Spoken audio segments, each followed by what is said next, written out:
பருவத்தில் பட்டப்படிப்பு முடித்து மாணவர்கள் விடைபெறும் தருணம் அது.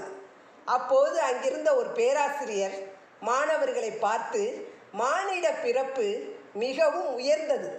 இந்த பிறப்பு நாட்டுக்கோ அல்லது சமூகத்திற்கோ அல்லது பிறர்க்கோ உதவ வேண்டும். இதனை வீணாக்க கூடாது என்றார். அதை கேட்ட சில மாணவர்கள், மானிட பிறப்பை எடுத்து வீணாக்கவும் முடியுமா என்று பேராசிரியரிடம் கேட்டனர். அதற்கு அவர், ஓ, அப்படியும் செய்ய முடியும். மானிட பிறவியை நற்பணிக்காக பயன்படுத்துவதே மேலானது. அப்படி செய்யாவிட்டால் அது வீணாகும். இதற்கு ஒரு கதை ஒன்று சொல்கிறேன் என்று கதை சொல்ல ஆரம்பித்தார். அங்க தேசத்தை அனங்கன் என்ற மன்னன் ஆண்டு வந்தான். அவன் திறமையானவன். இருப்பினும் அவனது நாட்டில் அவ்வப்போது குழப்பங்கள் ஏற்பட்டு கொண்டே இருந்தன. இந்த சூழலை பயன்படுத்தி கொண்டு வேறொரு மன்னன் அவன் நாட்டின் மீது படையெடுத்து வந்தான். படையெடுத்து வந்த மன்னனை எதிர்க்கவும் உள்நாட்டு குழப்பத்தை அடக்கவும் அனங்கன் தன் படைபலத்தை அதிகரிக்க வேண்டியதாயிற்று. அதற்காக இளைஞர்கள் அனைவரையும் கட்டாயமாக படையில் சேருமாறு வற்புறுத்தினான். அந்த நாட்டில் அம்பு எய்வதில் சிறந்த 2 வேட்டைக்காரர்கள் இருந்தார்கள்.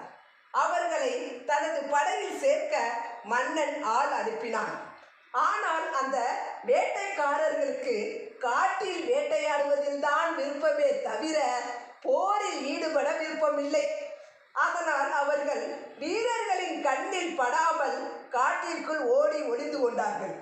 அன்று அவர்கள் ஒளிந்திருந்ததால் வேட்டையாட முடியாமல் போனது. மாலை வரை அவர்களுக்கு சாப்பிட எதுவுமே கிடைக்கவில்லை. மாலை வேளையில் ஒரு மான் குட்டி அவர்கள் கண்ணில் பட்டது. இருவரும் ஒரே சமயத்தில் அதன் மீது அம்புகளை எய்தனர். அந்த மான்குட்டியும் இறந்து போனது. அப்போது அந்த 2 வேட்டைக்காரர்களுக்கும் இடையே ஒரு விவாதம் எழுந்தது. மான்குட்டியை நான் தான் கொன்றேன் என்று இருவரும் சச்சரவு செய்து கொண்டார்கள். விவாதம் முற்றி கைகலப்பு ஏற்பட்டது.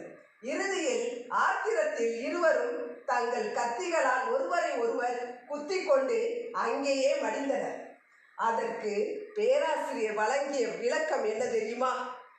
கதையை முடித்த பேராசிரியர் மாணவர்களிடம், இந்த 2 வேட்டைக்காரர்களும் நாட்டுக்காகவோ அல்லது சமூக நன்மைக்காகவோ தங்கள் உயிரை தியாகம் செய்ய விரும்பவில்லை.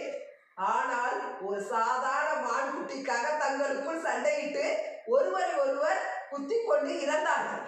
இவ்விதம் அவர்கள் உயிர் நீத்தது அவர்கள்